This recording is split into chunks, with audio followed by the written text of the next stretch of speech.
एक और यह गौरवशाली इतिहास और दूसरी तरफ हमारे सामने वो दृश्य देखने को मिलते हैं जब हम लोग ये सुनते हैं कि काबुल में अब नाम मात्र के ही 2-4-10 परिवार सिखों के बच गए।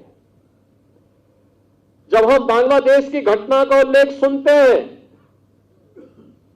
जब हम लोग पाकिस्तान के अंदर होने वाले अत्याचारों के बारे में सुनते हैं,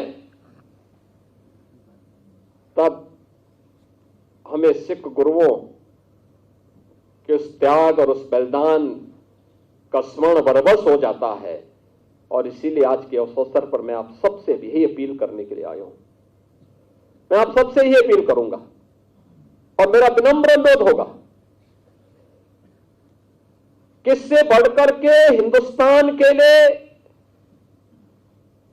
हिंदू हो या सिख है, इन सब के लिए दूसरी प्रेरणा गुरु नानक देव जी से लेकर के गुरु गोविंद सिंह जी महाराज तक जो आदर्श इन सिख गुरुओं ने हम सब के लिए रखा है,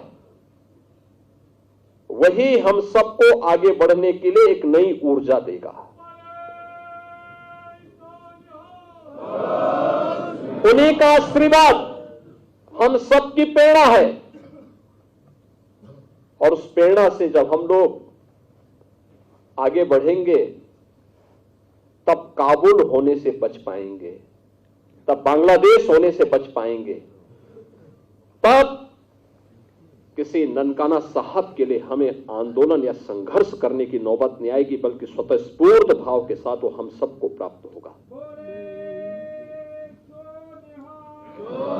और इसीलिए आज हम सबको अपने मित्र और शत्रु को सही तरीके से पहचानने की ताकत हम सबको प्राप्त हो, इसके लिए हम लोग गुरु महाराज से प्रार्थना करें, ये ताकत वे हमें दें। कौन वे लोग हैं जो देश की जुझारू कौम को, देश की इस समृद्ध कौम को, जिसने अपने स्वयं के सामर्थ्य से, अपने पुरुषार्थ से, अपने परिश्रम से एक मिसाल प्रस्तुत की है देश के सामने, दुनिया के सामने। कौन वे दुश्मन हैं जो आज उनके इस परिश्रम और पुरुषार्थ को कुंद करने की साजिश कर रहे हैं? कौन है? उन दुश्मनों को पहचानने की आवश्यकता है। कभी भारत की फौज में हमारा सिख एक बड़ी संख्या में जाकर के भारत की सुरक्षा के लिए अपने आप को समर्पित करता था।